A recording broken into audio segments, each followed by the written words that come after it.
और मैं हूं आपके साथ स्नेहा सिंह। वक्त हो गया खबर मिड डे का। एक देश एक चुनाव के मामले पर अब रास्ता साफ होता हुआ नजर आ रहा है।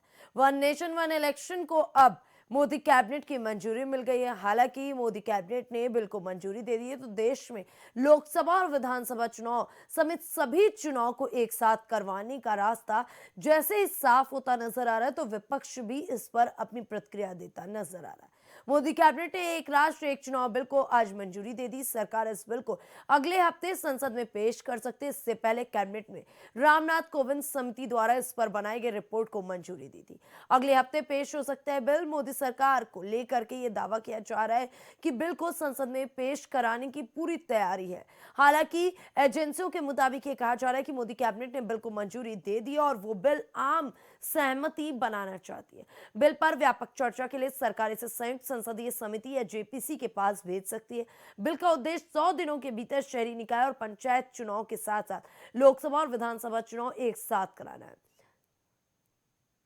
अगर एक राष्ट्र एक चुनाव होता है तो इसका क्या लाभ होगा? सबसे बड़ी बात यह, सरकार का कहना है कि एक साथ चुनाव कराने से धन और समय की बचत होगी। प्रशासनिक व्यवस्था ठीक रहने के साथ सुरक्षा बलों पर भी तनाव नहीं होगा। चुनाव प्रचार में ज्यादा समय मिलने के साथ विकास कार्य भी ज्यादा हो सकेंगे।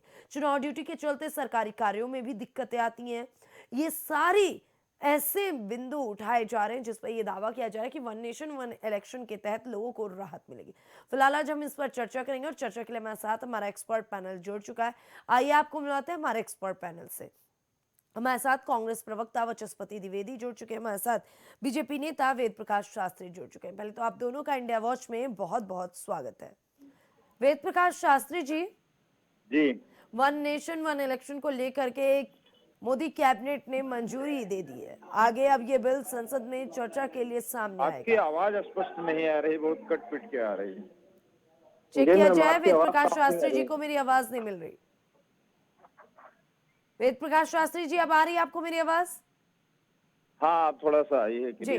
वेद प्रकाश शास्त्री, सवाल ये है कि आपकी कैबिनेट में वन नेशन वन इलेक्शन पर मंजूरी दे दी है। अब संसद में बिल चर्चा के लिए अगले हफ्ते आएगी। हालांकि इस पर विपक्ष के तमाम सवाल हैं। क्या कुछ सोच करके इस बिल को मंजूरी दी जा रही है और इसके क्या क्या फायदे होंगे? देखिए स्नेहा जी, ऐसा है कि ये बिल इसलिए लाया गया है कि जैसे हम बार बार चुनाव की प्रक्रिया में जाते हैं, जिसकी वजह से बहुत सारा खर्च जो है वो देश पे बढ़ता है, बजट पर असर पड़ता है और जो हमारे सुरक्षा कर्मी हैं उनको जाने आने में बहुत दिक्कतें होती हैं और लगातार पूरी की पूरी सरकारी मशीनरी हर 2 महीने पे चुनाव, हर 2 महीने पे चुनाव, हर 2 महीने पे चुनाव, हर 15 दिन पे चुनाव, तो इन सारी चीजों से हमें निजात मिलेगी और इससे देश की जनता को भी राहत मिलेगी, बजट पैसा भी कम खर्च होगा और हमारे सुरक्षा कर्मियों को भी राहत रहेगी। तो इन सब दृष्टियों को ध्यान में रखते हुए ये बिल लाया गया है और हमें उम्मीद है कि विपक्ष भी इसमें सहयोग करेगा। ऐसा नहीं है कि ये विपक्ष के कुछ विपरीत हो या कुछ सरकार के या कुछ देश के हित में न हो। जी जी, Vachaspati Dwivedi ji, one nation one election को मोदी कैबिनेट में मंजूरी मिल गई। अब संसद में इस बिल को चर्चा के लिए लाया जा रहा, आम सहमति बनाने के लिए कांग्रेस की क्या प्रतिक्रिया है इस बिल पर? देखिए मैम, सबसे पहले तो बात यह है कि जो आप ये बिल लाया गया है इसमें अभी बहुत सारे अभी समिति में जाएगा, अभी लोकसभा में प्रस्तुत होगा, वहां पर बहस होगी, बहुत सारे सब।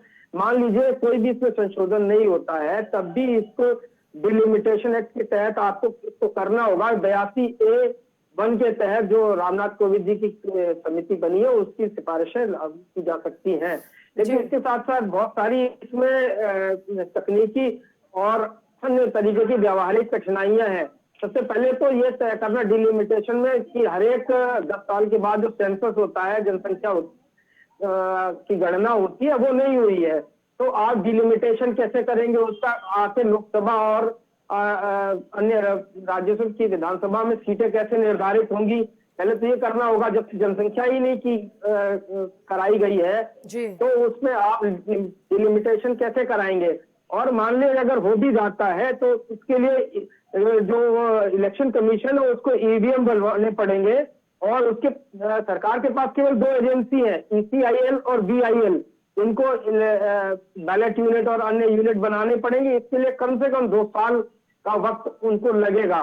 तो ये तो सबसे बड़ी बात यह है। इसके बाद जो 2029 की लोकसभा की जो पहली बैठक होगी उसमें इसको अधिसूचित किया जा सकता है, और ऐसा प्रतीत होता है कि कितनी भी जल्दी किया जाए तो 2034 की लोकसभा से पहले वन नेशन वन इलेक्शन नहीं कराया जा सकता। अगर सब कुछ ठीक ठाक रहता है, कोई संशोधन यथावत नहीं रहता, JPC में अगर नहीं जाता है, तब जो सरकार की जो साफ साफ मंशा ये लगती है कि वह वन नेशन वन इलेक्शन कराकर डिलिमिटेशन के बाद जो सीटें लोकसभा में बढ़ाना चाहते हैं, और उनका ये मानना है कि सरकार आसानी से बन सकती है, ये उनका एक सोच है। लेकिन इसमें बहुत सारी व्यवहारिक दिक्कतें ये आएंगी कि आप उसको सत्र को शून्य कैसे करेंगे, और अगर सत्र शून्य कर भी लेते हैं, मान लीजिए कि कोई विधानसभा इस बीच में गिर गई किसी कारण से, दल बदल की वजह से या किसी और अन्य कारण से सरकार गिर जाती है, तो उस समय क्या परिस्थितियां होंगी? क्या राष्ट्रपति शासन लगेगा? राष्ट्रपति शासन लगना तो सरकार का ही शासन हो गया एक तरीके से। वो होगा तो एक अधिकतम आप 3 बार लगा सकते हैं, 1.5 साल। उस बीच में सत्र कैसे काम करेगा उस विधानसभा का? और ये जो आ रहा है संशोधन, इस पर ये राज्यों पर तो आयद होगा नहीं, राज्यों पर तो इसको होगा नहीं, राज्यों की भी सहमति की आवश्यकता होगी।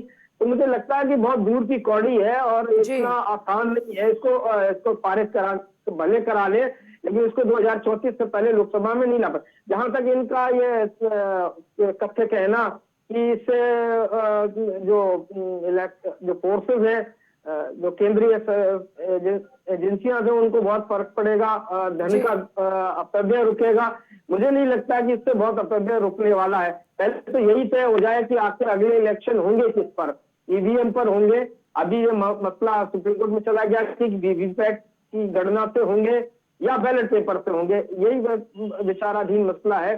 पहले ये तय हो जाए। ये सब जब सब्जुडिश है मामला, वो खैर उनका चला गया है, उस पर बहस होगी। बहस में जो संशोधन विपक्षी तरफ से आते हैं, सरकार अपनी तरफ से कोई संशोधन लाती है, निश्चित रूप से संशोधन तो आएंगे ही। और ठीक है, हो सकता है वाचस्पति जी, कि सीधा सवाल ये है कि जब संसद में ये बिल चर्चा के लिए आएगा तो आप लोगों की सहमति रहेगी या सवाल रहेंगे बिल पर? मैम, आपकी आवाज थोड़ी सी ब्रेक हो रही थी, सवाल समझ नहीं पाया। वाचस्पति जी, जब ये संसद में चर्चा के लिए बिल आएगा तो इस पे कांग्रेस की सहमति रहेगी या सवाल रहेंगे? सवाल तो होंगे, निश्चित होंगे, सवाल क्यों नहीं होंगे। यथावत तो मान लिया नहीं जाता। कोई भी प्रस्ताव अगर आता है सदन में तो चर्चा तो होगी। इस चर्चा में हमारे जो अपने पार्टी के संशोधन होंगे, हम जो अपना विचार रखेंगे सरकार को ले जाने का, हो सकता है कि बात JPC तक चली जाए। और JPC को आपको मालूम ही है कि JPC में चले जाने के बाद बहुत आसान नहीं होता है उसको कार्य रूप में परिणित करा पाना। तो मुझे लगता है ये एक ध्यान हटाने का कोशिश है, और ये केवल ये कोशिश है। इसके साथ साथ एक बड़ी कठिन समस्या ये हो सकती है कि जो जैसे उत्तर प्रदेश है और अन्य राज्य, कई राज्यों में तो पंचायत के चुनाव और स्थानीय निकाय के चुनाव एक सूची से होते हैं। पहले तो एक सूची तैयार करना ही मुश्किल हो जाएगा, लोकसभा, विधानसभा और इसके बाद पंचायत की जो निकाय के जो चुनाव होंगे उनकी एक सूची बनाना ही बड़ा मुश्किल है। दक्षिण के कुछ राज्यों में तो प्रावधान है, वहां पर तो एक ही सूची है, लेकिन हिंदी भाषी क्षेत्रों में एक सूची नहीं है। इसको बनाने में भी कम से कम 2 से 3 साल कम से कम लग जाएंगे। और उसको कैसे करेंगे, उसको आधार कार्ड से जोड़ेंगे, कैसे करेंगे, ये सारी व्यवस्थाएं अभी चर्चा के दौरान आएंगी। उसमें बहुत सारे एप्रीहेंशन आएंगे कि किस तरीके से नाम कटबढ़ जुड़ जाते हैं और उनकी क्या अंतिम समय होगा, कितने समय तक उसमें नाम कटबढ़ जुड़ सकते हैं, ये प्रक्रिया, ये सब बातें चर्चा में आएंगी। लेकिन हमें लगता है कि हम अपनी तरफ से पार्टी और इंडिया गठबंधन की तरफ से संशोधन जरूर आएंगे, और संशोधन होने के बाद ही कुछ निर्णय हो सकता है। लेकिन मुझे नहीं लगता कि 2034 से पहले कोई चुनाव इस वन नेशन वन इलेक्शन पर हो सकता है, अगर सभी पार्टी राजी हो जाए तो। लेकिन मुझे इससे एक खतरा ये नजर आता है कि इससे जो क्षेत्रीय पार्टियां हैं वो बहुत कमजोर हो जाएंगी। जब वन नेशन वन इलेक्शन होगा तो जो छोटी पार्टियां हैं, जो क्षेत्रीय दल हैं, वो राष्ट्रीय चुनाव नहीं लड़ पाएंगे। इससे मल्टी पार्टी सिस्टम जो है उसको निश्चित रूप से जनतंत्र में नुकसान पहुंचेगा। और लोकतंत्र में उचित प्रतिनिधित्व नहीं मिल पाएगा क्षेत्रीय दलों को। मुझे ऐसा लगता है कि सरकार की ये कोशिश है कि केवल 2 या 3 राष्ट्रीय दल केवल वन नेशन इलेक्शन के तहत चुनाव लड़ पाए और क्षेत्रीय दलों को किनारा कर दिया जाए। ये ऐसा मुझे लगता है, ठीक है। जिससे क्षेत्र की जो वाचस्पति जी, आगे आपका पक्ष जानेंगे, जरा आपके उठाए गए सवालों पे वेद प्रकाश शास्त्री जी का पक्ष जानते हैं। वेद प्रकाश शास्त्री जी, वाचस्पति जी कह रहे हैं कि कहीं ना कहीं ये बिल पूरी तरीके से सही समय पे नहीं आया है, ना आप लोगों ने जनगणना कराई और पूरी तरीके से आप बिल लाने की तैयारी कर रहे हैं। अभी बिल में खामियां बहुत हैं। आखिरकार कैसे आप लोग जो कह रहे हैं कि ड्यूटी के चलते सरकारी कार्यों में दिक्कतें आती हैं, वो सारी समस्याएं खत्म हो जाएंगी, प्रचार प्रसार में जो पैसों की बर्बादी होती है वो कम हो जाएगा, कैसे? और जब आपके साथ विपक्ष में बैठे लोगों को बिल नहीं समझ में आ रहा है तो जनता कैसे बिल को समझेगी? ये बड़ा सवाल है वेद प्रकाश शास्त्री जी। देखिए स्नेहा जी, ऐसा है, कांग्रेस असमंजस की स्थिति में है। असमंजस की स्थिति ये है कि जो बिल लाया गया है जी, उसका पूरा का पूरा एजेंडा नेता विरोधी दल को भेजा जाता है और जो कैबिनेट से पास होता है वो नेता विरोधी दल के पास पूरी की पूरी पत्रावली पहुंचती है और वो उसका अवलोकन करते हैं और उसके बाद में जो भी बात उनको सदन पटल पर रखनी होती है उसके लिए वो स्वतंत्र हैं। कांग्रेस को सबसे पहले ये स्पष्ट करना चाहिए कि वो ये चाहते हैं कि भारत में वन नेशन वन इलेक्शन लागू हो या ना लागू हो। अभी तो वो यही नहीं समझ पा रहे हैं कि इसको लागू करने में सहयोग करना है या लागू करने में विरोध करना है।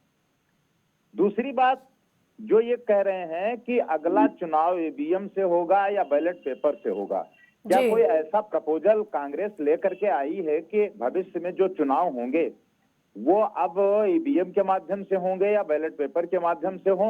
ऐसा कोई प्रपोजल सदन पटल के ऊपर नेता विरोधी दल द्वारा तो लाया नहीं गया है। बिल्कुल। तो ये अपनी जो मन गढ़ंत कहानी गढ़ते हैं, क्योंकि इनको इससे ये खतरा महसूस हो सकता है कि कहीं हम राजनीतिक रूप से असफल न हो जाएं। जो भी बात होगी सदन पटल पर होगी, पूरा का पूरा एजेंडा, पूरा का पूरा बिल सदन पटल पर होगा, इस पर बहस होगी। अब कांग्रेस उसके पक्ष में बात करती है या केवल उसकी खामियां खोजती है, ये उनके विवेक पर निर्भर करता है। रही बात खर्चा कैसे कम होगा, अगर एक बार में चुनाव होगा तो जैसे चुनाव हो गया तो जो 1 महीना या 15 दिन का एजेंडा आया कि इतने दिन में सूचना जारी हुई और पूरे देश में एक साथ चुनाव होंगे, इसके पूर्व में हुए हैं, होते रहे जब कांग्रेस का शासन रहा। धीरे धीरे ये विसंगति बनी और आज स्थिति ये हो गई है कि हर महीने हर दूसरे महीने चुनाव हो रहे हैं। तो कांग्रेस तो पहले ये स्पष्ट करे कि हम वन नेशन वन इलेक्शन के विरोध में हैं।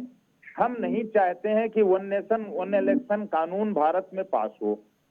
और अगर उनको केवल हर चीज में सरकार की नीति और नियत में खामी ही दिखाई देती है तो उनको अपना आत्मचिंतन करना चाहिए। सरकार देश हित में इस कानून को लागू करने के लिए सदन पटल पर लाई है। अगर कांग्रेस इसका विरोध करती है तो देश की जनता समझेगी कि भारत में कांग्रेस जो मुख्य विपक्षी दल है वो देश हित में काम करने के लिए और सरकार का सहयोग करने के लिए तैयार नहीं है। अभी सर्वदलीय बैठक में भी ये पूरा एजेंडा सामने आ जाएगा और बाकी विरोधी दल के नाते इनको जो खामियां दिखती हैं वो सदन पटल पे लाएं, उनको सरकार सुनने के लिए तैयार है और इसका जो प्रपोजल होगा वो सर्वसम्मति से पास किया जाएगा। तो इन्हें ये संशय खत्म कर देना चाहिए कि ऐसा प्रतीत होता है, वैसा प्रतीत होता है, वैसा प्रतीत होता है। अरे भाई, जैसा आपको प्रतीत होता है वैसा आप सदन पटल पर रखिए, जो भी निर्णय होगा वो सर्वसम्मति से होगा। अगर जनहित में है तो उसको पास करने में सहयोग करिए, अन्यथा आप विरोध करने के लिए स्वतंत्र हैं। आप अपना पक्ष रखिए और उसके बाद में जो वहां की कमेटी है वो निर्णय लेगी, सदन पटल के ऊपर बहुमत के आधार पर इस बिल को पास किया जाएगा। ठीक है वाचस्पति जी, लगातार बीजेपी और बीजेपी के प्रवक्ता ये दावा कर रहे हैं कि इस बिल से बहुत फायदा होगा, सबसे ज्यादा फायदा समय का होगा, पैसे का होगा और सरकारी कार्यों में जो ग्रोथ नहीं होती है, ड्यूटी पर लोग चले जाते हैं चुनाव के समय और आए दिन चुनाव होते हैं, उन चीजों से मुक्ति मिलेगी। जी, देखिए पारुल जी, वेद प्रकाश जी से बहुत हाइपोथेटिकल जवाब जो उन्होंने दिए। जी। हमारे अभी जब सदन में चर्चा ही नहीं हुई तो कांग्रेस का क्या रीति नीति होगी, क्या हम उस पर अपने सुझाव लाएंगे, क्या होगा, ये अभी जब आने तो दीजिए। अब आप बिल लाए हैं, अब सदन में आया है, उस पर चर्चा होगी, हमारे जो अप्रीहेंशन होंगे, हमारे जो विचार विमर्श में जो हम चाहते हैं संशोधन हो, वो हम संशोधन वहां पर कराएंगे। ये तो लोकतांत्रिक प्रक्रिया है और वन नेशन वन इलेक्शन बिना आप विपक्ष की सहमति के आप नहीं करा पाएंगे। मान लीजिए आप संख्या बल के आधार पर जी। लोकसभा और राज्यसभा में करा भी ले, पारित उसको करा ले, तब भी उसको कराने में बड़ी असहजता है। उसको आप धन कह रहे हैं, धन का आप दे रुकेगा, किस प्रकार रुक जाएगा? आप जरा बताइए, पूरे हिंदी भाषी क्षेत्रों में जो सूचियां अब पुनः बनेगी, लोकसभा, विधानसभा और जो पंचायत और स्थानीय निकाय चुनाव की जो सूचियां बनेगी, उनको एकीकरण करना होगा। उस पर अरबों खरबों रुपए खर्च होगा। इसके बाद सारे देश में ईवीएम बनेंगी, क्योंकि अभी ईवीएम की संख्या कम है ना। जब वन नेशन वन इलेक्शन आप कराएंगे तो पूरे नेशन में आपको ईवीएम की जरूरत पड़ेगी। अगर मान लें कि ईवीएम पे ही इलेक्शन होगा, इसमें तो बहुत सारा समय लगेगा। 2034 से पहले आप इलेक्शन इस स्थिति में करा नहीं सकते, क्योंकि आपने जनसंख्या का गणना भी कराई नहीं है। तब तक आप डिलिमिटेशन करा नहीं सकते। लोकसभा में जब तक डिलिमिटेशन नहीं होगी, क्या प्रारूप होगा, सब कच्चा मसवदा है। अभी जब पटल में आएगा तब उस पर चर्चा में बात निकल पाएगी, सरकार क्या मंशा है, क्या होगा। मुझे नहीं लगता कि बहुत प्रैक्टिकल होगा। मैंने जो विषय उठाया था, शास्त्री जी उसका जवाब नहीं दे पाए कि उनको खुद भी ज्ञान नहीं है कि वो पार्टी उनका क्या इस पर निर्देशन या ब्रीफिंग उनको नहीं की गई है कि भाई अगर सदन कोई न चल रहा हो, सत्र शून्य हो जाए और सरकार बदल जाए, तब फिर उस स्थिति में क्या करेंगे? क्या मान लीजिए कि 1.5 साल में ही कोई विधानसभा गिर गई और सत्र शून्य हो गया, या मेरा कहने का मतलब है सरकार बदल जाती, फिर उस पर क्या स्थिति होगी? क्या राष्ट्रपति शासन आप फिर 4 साल चलाएंगे या 2.5 साल में कोई सदन शून्य हो जाता है तो क्या आप 2.5 साल का वेट करेंगे? फिर उन 2.5 साल में कैसे सरकार चलेगी? कौन सरकार चलाएगा? क्या केंद्र सरकार का सरकार चलेगी या राष्ट्रपति शासन इस बीच पूरे समय तक चलता रहेगा? क्योंकि आप तो चुनाव फिर 4 साल बाद ही कराएंगे ना। वन इलेक्शन अगर करेंगे तो फिर आप इसकी व्यवस्था कैसे करेंगे? और अधिसूचित करना कितना मुश्किल है, अभी उनको समझ में नहीं आ रहा। जिस भाव के साथ ले जाना चाह रहे हैं, हमने ये नहीं कहा, कांग्रेस ने कहा, ये नहीं कहना है, हमारी पार्टी का ये नहीं कहना कि हम इसके डिफेवर में। अगर ये ऐसा ही, अगर आपने 1950 का जब इलेक्शन हुआ था उस समय वन नेशन वन इलेक्शन की बात क्यों नहीं करी? अब आप वन नेशन वन इलेक्शन की बात क्यों कर रहे हैं? 82A में संशोधन की बात क्यों कर रहे हैं? 82A संशोधन में लाकर आप सब क्लॉज 1 क्यों डाल रहे हैं? भाई सब क्लॉज कैसे आप डाल सकते हो? उस पर विचार विमर्श तो होने दीजिए। आप हो जाने के बाद भी आपकी मंशा क्या है? 2034 में जब भी आप इलेक्शन कराएंगे, आपकी मंशा तो साफ नहीं हो रही ना। पटल में आने के बाद ही, संसद में रखने के बाद ही विचार विमर्श होगा, तब तय हो पाएगा कि इसमें क्या खामियां हैं और आपकी मंशा क्या है और हमारी मंशा क्या है। हमें आपकी मंशा में अगर कोई त्रुटि दिखेगी तो हम जेपीसी की मांग भी कर सकते हैं।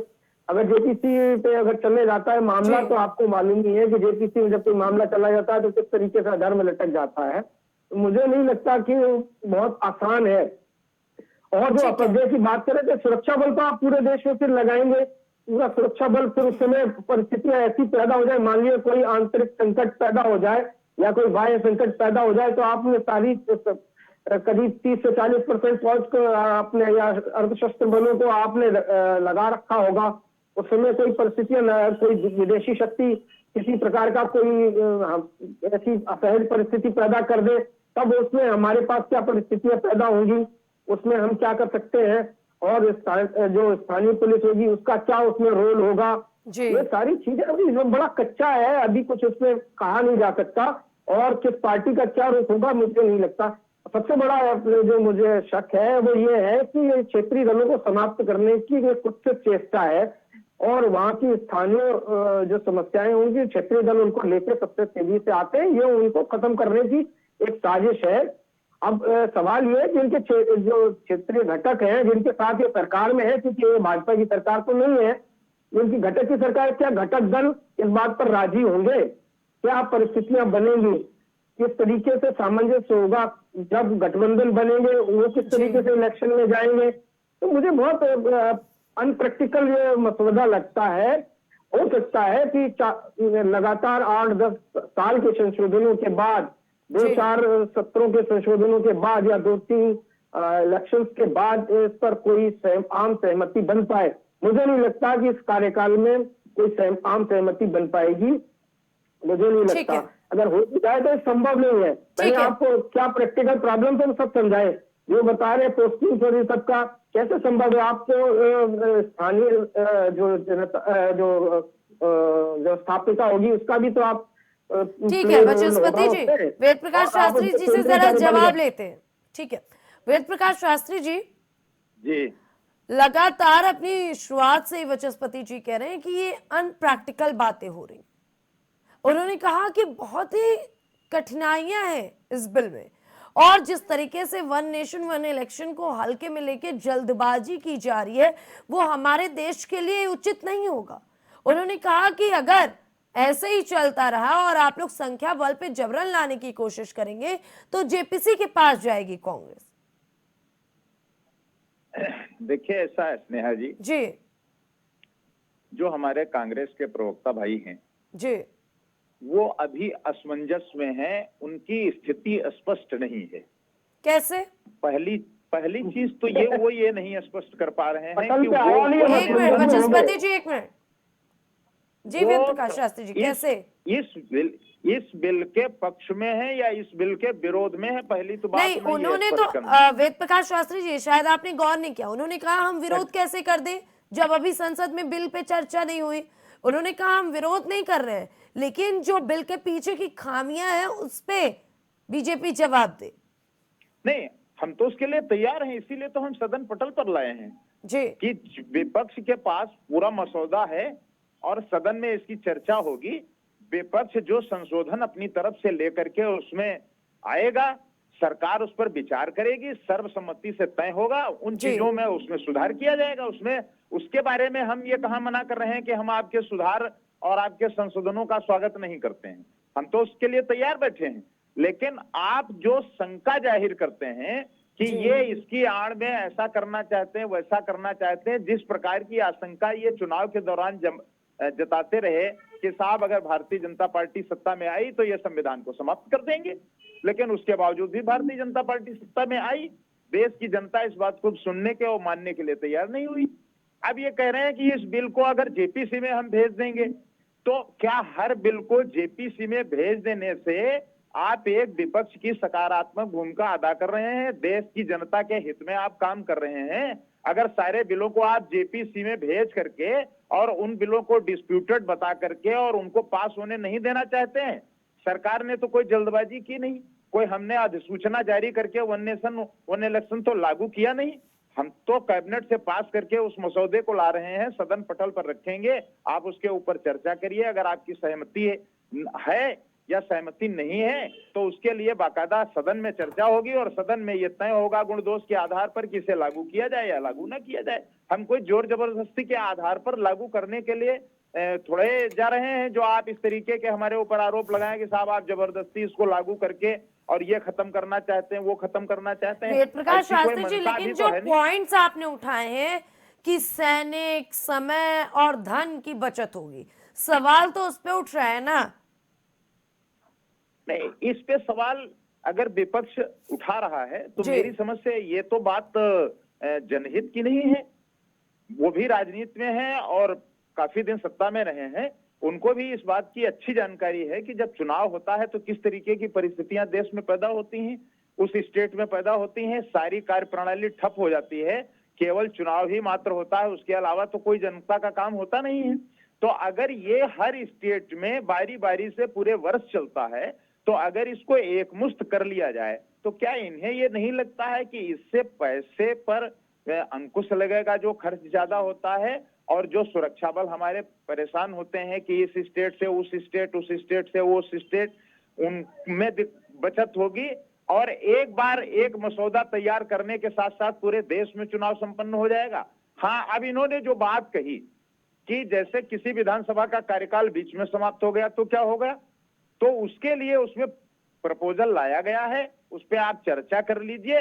अगर आपकी तरफ से कोई सुझाव है तो आप लाइए, उसका स्वागत। ठीक है वाचस्पति जी, जी पक्ष के देखिए, साथ मुद्दे पे फाइनल कमेंट जी। वेद प्रकाश जी बार बार ये कह रहे हैं, ये पुनश्च बार बार कह रहे हैं कि हम असमंजस में हैं। वो हम असमंजस में है कि नहीं, ये आपको अभी कैसे पता चल गया? और बड़े हाइपोथेटिकल बातें कर रहे हैं। मैंने फिर बार बार कहा कि जब अर्धसैनिक बलों की आप एक मिनट, वेद प्रकाश शास्त्री जी। कभी भी होगा। इसी प्रकार जितनी आप सूचियां आप बनाएंगे उस पर भी तो धन लगेगा। आखिर ये सारे जो उस खर्चे लगते हैं वो इन्हीं पर भी लगेंगे। ईवीएम आप नई बनाने पर अरबों खरबों रुपया खरबों के ऊपर खर्च होगा। ये भी तो सोचिए, कहाँ अपव्यय रुक रहा है, बल्कि व्यय बढ़ रहा है। और इसके बाद बहुत सारे जो और बातें हैं, सूचियों की मैंने बात आपसे करी भी। सत्र शून्य की बात, वो उनको खुद बिल पता नहीं है कि सरकार क्या लेके आई है, उनको ब्रीफिंग नहीं की है उनकी पार्टी ने, और वहां पे पता नहीं किस तरीके की यहाँ बात कर रहे हैं। तो भाई क्या प्रपोजल है? अगर सत्र शून्य होता है तो क्या प्रपोजल आया? आपको पता ही नहीं है। आपको पता है प्रपोजल तो आप बताइए। अब जब आपको पता नहीं है तो सत्र में जाएगा तो हम सत्र में भी चर्चा करेंगे ना। तो हम असमंजस में कहा, ये कैसे चलेगा? जहां धन के अपव्यय की बात कर रहे हैं, ये बात मैं खारिज करता हूं कि धन का अपव्यय नहीं रुकेगा, धन का व्यय और ज्यादा बढ़ जाएगा। निश्चित रूप से आप देख लीजिए। और इसके साथ साथ जो आवागमन की बात कर रहे हैं, वो बहुत बड़ी बहुत कोई अच्छा तर्क नहीं है। सब इसके बाद में बड़ा एप्रीहेंशन हम लोग का यह भी है कि जब सारी सुरक्षा बल को आप इलेक्शन में लगा देंगे, उस बीच में कोई बाहर खतरा आ गया तो उस समय के क्या प्रोविजन है आपके पास? क्या करेंगे? किस तरीके से उसको करेंगे? क्या दूसरी बाहरी शक्तियां इसका ताक में नहीं बैठी होंगी? अगर आप इस तरीके से कराएंगे तो सीमा पर बल कम हो जाएगा, कम बल होगा, तो इसका फायदा नहीं उठाना चाहेंगे। ये बहुत सारे ऐसी बातें हैं। या तो आप केंद्रीय बलों को ना लगाएं, केवल सशक्त, केवल स्थानीय प्रशासन उससे केवल करें तो मान सकता हूं मैं बात। लेकिन हेलो जी हेलो, तो मुझे नहीं लगता कि ये प्रैक्टिकल बात है और ये संभव है। ठीक है। अगर उनको ऐसा लगता है तो सदन पटल में सारी बातें आ जाएंगी। अभी पता चल जाएगा इनके पास क्या मसौदा है और किस तरीके से चाहते हैं। मुझे तो बहुत खतरा नजर आता है इस चुनाव में और इस प्रक्रिया में, और मुझे लगता है कि इससे क्षेत्रीय दलों की समाप्ति हो जाएगी। जी वेद प्रकाश शास्त्री जी, पक्ष के साथ मुद्दे पे फाइनल कमेंट। देखिए स्नेहा जी, ऐसा है कि जो ये मसौदा तैयार किया गया है, कैबिनेट से पास होकर के सदन पटल पर आया है, और हमारे जो मुख्य विपक्षी दल हैं उनके सामने भी ये मसला रहेगा और वो उसके ऊपर पूरी बहस में भाग लेंगे, और जो उनके सुझाव आएंगे उस पर हम पूरी तरीके से गंभीरता से विचार करने के लिए तैयार हैं। और जो कुछ भी होगा वो सदन पटल पर होगा, और बहुमत के आधार पर भारतीय जनता पार्टी की सरकार माननीय मोदी जी के नेतृत्व में ये जरूर चाहती है कि भारत में वन नेशन लागू हो। हम इसके पक्षधर हैं, इसीलिए हम इस मसौदे को लाए हैं और विपक्ष को इसमें सहयोगात्मक भूमिका अदा करनी चाहिए। दूसरी चीज, बार बार ईवीएम को लेकर के अगर बात करते हैं कि ईवीएम से होगा या कि बैलेट पेपर से होगा, तो हम तो ये चाहेंगे कि आप विपक्षी दल हैं, आप अपनी तरफ से एक प्रस्ताव ले आइए साहब, ईवीएम से चुनाव कराना समाप्त किया जाए, और उसके लिए हो जाए तो सदन में चर्चा हो जाएगी और उसमें बहुमत के आधार पर ये भी निर्णय ले लिया जाएगा। इस समय तो सदन चल ही रहा है, आप उसमें अपना कोई भी प्रस्ताव लाने के लिए स्वतंत्र हैं। जी फिलहाल हमारी चर्चा में बस इतना है। आप सभी का बहुत बहुत धन्यवाद। एक बार फिर से बता दें कि वन नेशन वन इलेक्शन को लेकर के एक बार फिर से चर्चाएं जोरों पर है, क्योंकि मोदी कैबिनेट ने इसे मंजूरी दे दी और अगले हफ्ते यानी कि आने वाले वक्तों में इस पर संसद में भी चर्चा होगी। अब देखने वाली बात यह होगी कि इस बिल पर क्या आम सहमति बनती है या फिर बिल जेपीसी के पास जाता है। फिलहाल ऐसे तमाम मुद्दों पर चर्चा परिचर्चा देखने के लिए बने रहे इंडिया वॉच के साथ।